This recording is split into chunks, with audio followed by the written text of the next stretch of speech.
Les formes de pratique s'emboîtent dans un cursus. Je pense qu'elles peuvent se suffire à elles-mêmes. Je crois que, en tout cas moi je le faisais, et puis même si des fois on me reprochait que je ne faisais pas beaucoup de situations d'apprentissage, mes élèves, je crois qu'ils bougeaient un peu quand même. Les formes de pratique, elles sont à la fois source de jeu et d'apprentissage en même temps. Voilà ce que je pense être un modèle, assez cognitiviste d'ailleurs, hein, constructiviste de l'apprentissage. Moi, vous pourriez me dire, oh non, ça c'est en 2017, en 2015, en 2016. On fait de la mise en activité, si vous voulez, pour rentrer dans le cycle. Hein. Des fois qu'ils aient oublié que danser, c'est connu. On fait une situation proche de la situation sportive qu'on appelle de référence. Et vous avez vu ma définition tout à l'heure, en tout cas vous la lirez dans le diaporama. Les situations de référence servent à la mise en projet. On fait une évaluation diagnostique, hein, je regrette, mais ce mot, je l'entends encore partout. Quand on a fait l'évaluation diagnostique, on fait une résolution de problème qui, là, commence à ressembler au FPS. Mais on est déjà à la combien de séances? On est à la S4, là. On est à la S5. Et puis, quand on vient voir des stagiaires ou des débutants, comme ils croient que je suis inspecteur, ils veulent faire une vraie leçon de PS, donc ils me font SA1, SA2, truc. Encore maintenant, hein, à Lyon. Chez vous, je ne sais pas. Bon, ce modèle, il est très, très ciblé hein, dans les concepts scientifiques, y compris qui sont. Mais ils irradient quand même la profession. Hein. La proposition, alors le maître mot de ce système, c'est le transfert. Hein, c'est le transfert, mais qui ne s'effectue pas. Parce que d'une situation à l'autre, elles sont trop différentes. Et vous savez que pour qu'il y ait transfert, il faut qu'il y ait proximité entre la situation d'apprentissage et la situation de réinvestissement. Hein, Mérieux, tout ça, ils avaient appelé ça la contextualisation, décontextualisation, recontextualisation. Mais les contextes étant tellement différents qu'il n'y a jamais de transfert. Et surtout, les temps d'apprentissage sont trop faibles. Si je regarde ce modèle, souvent, dans un cycle de 8 à 10 séances, la confrontation à ce que j'appelle un objet est trop tardive. La confrontation à l'objet est trop tardive, ça fait que l'élève, il n'a pas le temps de se l'approprier. Vous changez de cycle.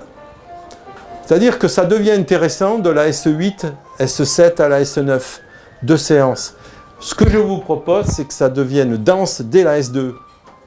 Alors, le système qui est préconisé, bon, on l'a écrit, hein, vous l'avez peut-être lu, mais peut-être vous ne savez pas trop de quoi en penser, c'est la grande boucle et la petite boucle. La grande boucle, c'est la forme de pratique scolaire, très aménagée. Pas le sport, pas le vrai sport. C'est un passeur-bloqueur, c'est une situation de danse que j'avais montrée, qui est écrite dans un article aussi. C'est peut-être la chenille, c'est peut-être... bon, j'ai des collègues qui ont fait des trucs en escalade qui sont bien. En volleyball, ça a continué à travailler hein, sur les formes de pratique. La grande boucle, c'est le jeu et l'activité des élèves dans la culture de l'activité physique, sans artifice. On joue et on a... Voilà. De temps en temps, alors ça c'est la concession aux théories de l'apprentissage, ou peut-être à des problèmes concrets d'élèves, on propose que l'activité de la FPS soit un peu accompagnée par des petites situations d'exercice. Mais ces situations d'exercice, donc on appelle à ce moment-là la petite boucle, elles sont souvent très simples, pas de gestion, pas de compréhension, vous voyez, parce que les petites SA1, SA2 de tout à l'heure, franchement, des fois, il faut être Zorro hein, pour les comprendre. Hein. Il y a 12 zones, il y a 4 ballons, les verts, ils sortent quand les jaunes, ils sont pas là. J'en peux plus, moi. Hein. Les petites boucles, elles sont très simples. Au basket, les petites boucles, c'est pas dur. Enfin, c'est pas dur, c'est dur, mais bon, pour parler. Lorsqu'on est dans une FPS, je l'avais fait, je crois, une fois ici, je sais pas où ailleurs, je sais pas où. La forme de pratique qu'on avait choisie à Lyon, c'était le multiscore. Hein. Je ne sais pas si vous avez... après, ça s'est fait au badminton aussi, hein, le multiscore. On joue avec plusieurs scores au basket, notamment des scores de tir seul. Vous savez, on valorise toutes les tirs en course qui amènent un tir seul ou à 2 mètres de distance d'un défenseur. C'est valorisé dans le score comme un but, hein. Même s'il n'y a pas but, c'est but. Hein. Il y a un moment où le tir, pas le double pas, le tir en courant devient un petit exercice qu'on fait. Et ce tir en courant, alors qu'on fait répéter bêtement, allez, tu vas tirer 30 fois en courant, après une réception, après un dribble, c'est très simple, c'est très fonctionnel. Mais ça construit une habileté spécifique pour tirer, je n'ai pas besoin d'arrêter ma course. Même s'il y a 3 pas, on s'en fout, hein, on est d'accord. Hein. Ça, c'est la petite boucle. Mais on revient tout de suite à la grande boucle, c'est-à-dire le match. En danse, si on travaillez ensemble, je vous ferai jouer quasiment dans la chorégraphie finale, tout de suite. Tout de suite. Tout de suite, la chorégraphie finale. Et la petite boucle, ça serait un morceau de la chorégraphie finale qu'on fait en zoom. Donc, il n'y a aucune gestion. C'est-à-dire, l'élève, il connaît la chorégraphie. Quand vous dites, bon, on va travailler la partie 2A, vous verrez, moi, je fais comme ça. L'élève, il la connaît, donc ça ne perd pas de temps. Il part tout de suite au travail. Tu leur dis, oh, allez, on fait ça 10 minutes et vous revenez. Et ces allers-retours, c'est ce qu'on appelait la grande boucle et la petite boucle. Alors, il y a des collègues qui disent, ouais, mais c'est trop global, ils font que jouer, ils apprennent rien. Oui, mais parce qu'ils ont gardé l'idée que la grande boucle est une SR. La grande boucle n'est pas une SR. La grande boucle est une FPS. Très contrainte, très travaillée. Et quand on joue dans la FPS, on se coltine l'objet toutes les minutes. Vous voyez ? Alors j'ai fait ce petit schéma. Voilà. Vous voyez, la grande boucle et la petite boucle. Voilà, bon, imaginons une séance 5. Là, vous voyez, pendant 4 séances, je fais que des matchs. Moi, j'ai jamais eu peur de ça, hein, franchement. On fait que des matchs, hein, puis voilà. Hein. Alors, ils sont un passeur-bloqueur, ils sont à quadruscore. J'avais des matchs à quintuple score, moi. J'étais fou furieux. Hein. Non. Allez, on s'éclate, on marque partout des points. On peut faire des matchs aussi avec des zones avant, arrière, droite, gauche. Bon. Mais on fait des matchs. Et à un moment donné, je dis stop, on tire en course. Stop, en basket, il y a un truc terrible qu'il faut leur apprendre. Dans le tir seul, ils partent comme des ratés à la cible, d'accord ? Et après, toi, tu as un score qui est sur la perte de balle. Mais quand on ne sait pas arrêter la balle en dribble, qu'est-ce qui se passe ? À chaque départ en dribble, et qu'il est un peu bloqué par un défenseur, il ne sait pas bloquer la balle, donc il la perd. Donc je disais aux jeunes, on se calme, tout le monde, on va faire une série de « je cours en dribble à fond, au sifflet, vous bloquez la balle ». Voilà, c'est con, hein, mais ça marche bien, ils adorent, hein, vous verrez, faites ça, putain, ils sont... Et puis, on fait ça un quart d'heure, et puis, il n'y a pas trop d'artifice. Allez, on y va, on le fait 40 fois. Et puis, en S6, S7, allez, on se refait des matchs. Et puis, allez, un petit coup de petite boucle, là, c'est... Parce que dans la salle, il y a des inspecteurs que je fais ça. Francis.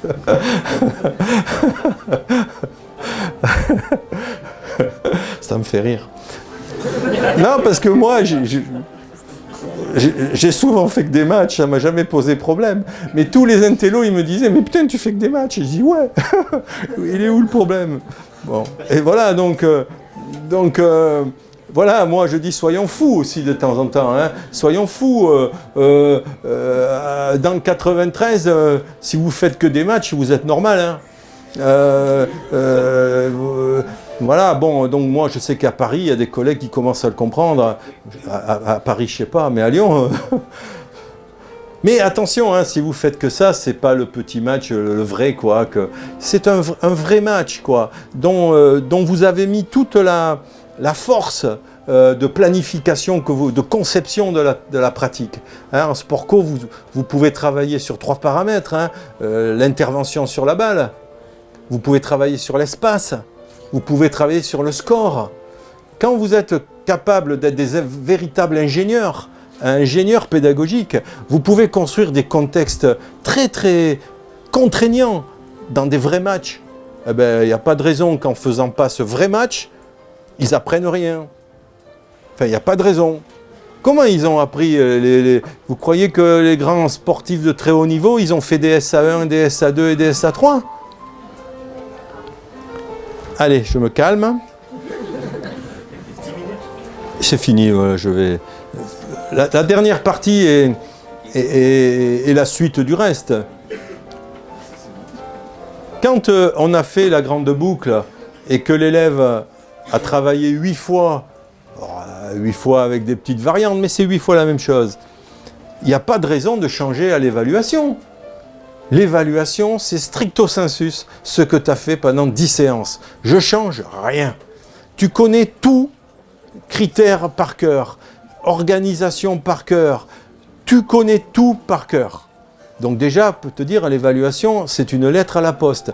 D'ailleurs, vous pouvez même la commencer plus tôt que la dernière séance. Hein, quand vous pouvez commencer les évaluations en sport co au milieu du cycle. On commence à comptabiliser les scores. Vous verrez, bon, vous le faites déjà, je suppose.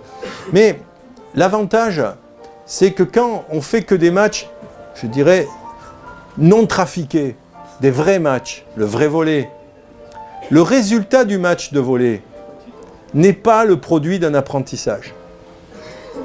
Quand vous faites faire un 50 crawl ou un 100 crawl à un élève, moi j'ai vu faire ça à Lyon sur des lycées pro, hein. Vous avez vu le succès que ça a eu le 100 crawl. Hein. Même si un élève arrive au bout, est très bon sur un 100 crawl, une fois sur deux, le résultat de l'action n'est pas le produit d'un apprentissage, c'est le produit de quelque chose qu'il savait sûrement déjà faire, donc vous n'avez rien appris, ou peut-être d'une ressource exceptionnelle d'élèves, qui arrive à finir un 100 crawl asphyxié, qui arrive à, malgré le fait qu'il n'y voit plus, qu'il ne respire plus, il va au bout. Donc le résultat de l'action n'est pas révélateur de la compétence apprise. Ce que moi je pense, c'est que si vous travaillez sur des formes de pratique, le produit de l'action, c'est la compétence. Alors, je vais vous donner 2 exemples. Donc nous pouvons parler de compétences saturées en compétences quand le résultat de l'action dépend directement des transformations programmées. C'est-à-dire que si je reprends ma chenille, je prendrai un autre exemple tout à l'heure en gym. Si je prends la chenille, ou le basket aussi je vais prendre, quand je vais vite en chenille, quand je vais vite, hein, moi mes élèves disent le record du monde du collège. Hein. Vous avez le record du monde de chenille du collège. Hein. Putain, ils disent, monsieur, on est bon. Moi, je dis, bah, putain, c'était bon, record du monde du collège de chenille. Plus tu vas vite en chenille, plus quoi? Plus on va vite en chenille. Plus quoi? Aidez-moi. La tête est dans l'axe du corps pour le deuxième, et le premier? Eh bien voilà. Tu n'évalues plus une compétence, une ressource innée qu'il aurait, parce que moi j'ai eu des gamins, ils avaient la tête d'or, ils étaient comme ça, ils avaient des bras comme ça. Bon, là, même lui, il n'y arriverait pas en chenille, parce que l'autre, il va devoir le traîner quand même. Hein. Donc, et puis en plus, comme dans la chenille, l'évaluation, elle se fait dans des quatuors, hein, elle se fait dans des quatuors avec 3 chenilles différentes, en fait. Hein, j'évalue comme ça, hein. C'est pas toujours le même doublette, hein, je fais changer les doublettes, hein, d'accord ? Quand vous allez vite en chenille, vous avez appris à mettre la tête dans l'axe et vous avez appris à avoir des bas. Si vous n'allez pas vite en chenille, vous n'avez pas appris ça. Je reviens sur ma situation, peut-être que vous connaissez, et je prendrai 2e exemple et j'arrêterai. Vous connaissez le carton plein d'Alain Coston, il a fait peut-être l'an dernier, ceux qui ne connaissent pas, je vais très vite. Je vous ai dit, hein, avec Alain, on s'est fait un peu violence à un moment donné. La gym est résumée à un tourné avant avec appui manuel. La gym est résumée à un tourné avant avec appui manuel. Vous allez me dire, il n'y en a pas assez, on ne tiendra pas 7 ans. Moi je dis que si vous partez là-dedans, vous tenez 7 ans. Il propose alors là c'est plutôt début du collège. Il propose une roulade avant, toute simple, ce qu'il appelle l'action 1. Hein. Donc vous voyez que dans la roulade avant, il faut plier les bras. Hein. Après, il propose une course, un ATR tombé plat dos. Vous voyez que le rôle des bras n'est pas le même, il n'est pas en flexion, il est en tendu, hein, comme dans beaucoup d'actions gymniques. Et puis, il programme une troisième action qui s'appelle le saut de lapin. Et dans le saut de lapin, le rôle des bras n'est pas un rôle d'amorti, n'est pas un rôle d'appui, c'est un rôle des gymnastes. Voilà. Et donc, cette action d'ouverture des bras est fondatrice, pour lui, est fondatrice du gymnaste. Alors là aussi, il m'a fait mal, hein, je vais vous expliquer pourquoi. Alain, je l'adore. Hein. Moi, j'avais un exercice que j'aimais bien, quand je faisais mes ateliers là, c'était franchir un cheval en saut écart ou en saut groupé. Vous faites plus ça, vous, mais à l'époque, il y avait du succès. Et quelle est l'action des bras dans le saut écart ou le saut groupé? Mimez-le, mimez-le. Est-ce que c'est une ouverture? Non, c'est une fermeture. Moi, donc si je résume ma gym pendant longtemps, je faisais du salto avant pied-pied et je faisais de la fermeture de bras. Et ouais, je l'ai fait, bon, ils n'en sont pas morts, mais ils ne sont pas devenus plus de gymnastes hein, avec moi. Pour construire un gymnaste, il faut faire du pied-même-pied et les bras. À un moment donné, si vous voulez aller vers des sauts de main, hein, si vous voulez aller vers des lunes, il faut qu'ils aillent vers l'ouverture des bras et pas la fermeture. Vous voyez, donc quand vous évaluez cette forme de pratique, si l'élève réussit, alors c'est des scores hein, qu'ils font à chaque fois, il faut faire les 3 actions, tourner, plat dos, ils ont des scores. Si les scores sont élevés, qu'est-ce que vous concluez? Si les scores sont élevés, donc la performance, hein, ils ont appris à utiliser 3 modalités de bras. Des bras amortisseurs, quand même en gym ça sert, hein, pour ne pas mourir. Hein. Des bras appui, pour passer dessus, et des bras antépulseurs pour voler. Plus vous êtes performant dans le carton plein, plus vous êtes gymnaste. Un dernier exemple, et puis je m'arrêterai là. Je suis bien, suivez-moi, hein, je ne sais pas où vous êtes, moi je ne sais plus bientôt. Je suis là, hein, mais c'est fondamental cette histoire. C'est fondamental parce que réduire les inégalités sociales, c'est pas évaluer les ressources des gens, hein. C'est réévaluer leurs compétences acquises avec vous. Hein. Parce que si vous ne faites pas ça, vous reproduisez les inégalités sociales. Hein. Les plus forts, ils seront forts, et les plus faibles, ils seront faibles. Et il n'y a pas de risque que, par exemple, les filles, on les fasse beaucoup adhérer à nos pratiques. Hein. Si on ne travaille pas sur ce qui est appris, est évalué. Donc, je termine avec le basket et j'arrête, promis Stéphane. Bon, je vous ai dit, je jouais à 4 ou 5 scores. C'est des scores qui pouvaient aller du vrai tir, bien sûr, du vrai tir, pourquoi pas, si tu mets un panier, tu n'es pas idiot non plus. Hein. Tous les tirs seuls en course ou tous les tirs seuls à distance.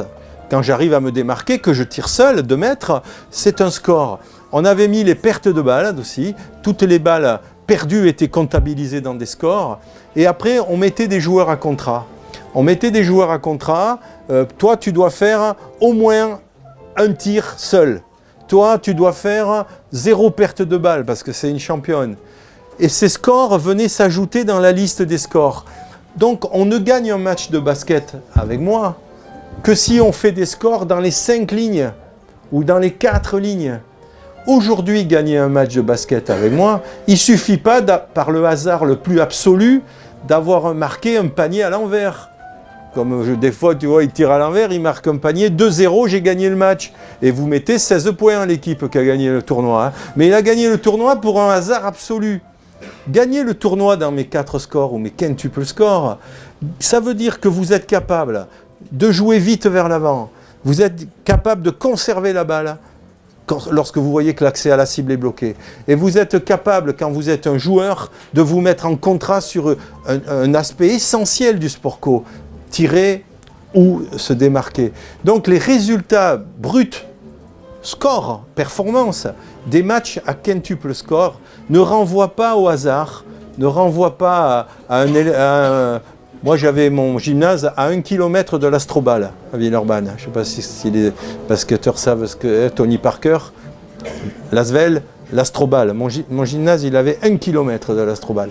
Eh bien j'avais des joueurs de l'Asvel. jeune, hein, qui venait jouer avec moi. Au début, il disait, monsieur, vous êtes fou, vous, on ne joue pas à 100 scores au basket. Et je dis, ouais. Et à la fin, il jouait là, et il s'apercevait qu'il pouvait quand même marquer tous les paniers qu'il voulait, mais ce n'était pas toujours eux qui gagnaient. Et ça, moi, j'étais assez fier. J'étais assez fier. Alors, mon but, c'était pas de faire perdre les basketteurs non plus, hein, mais voilà. Donc, saturer la performance de compétences, ça veut dire qu'on garde la FPS, qu'on prend le résultat de l'action, qui est très simple dans une FPS, c'est ce que fait l'élève, le score, et c'est ça qui est évalué, noté. Voilà. Voilà, ça c'est fait. Il fallait que je trouve la dernière diapo. Merci de votre attention.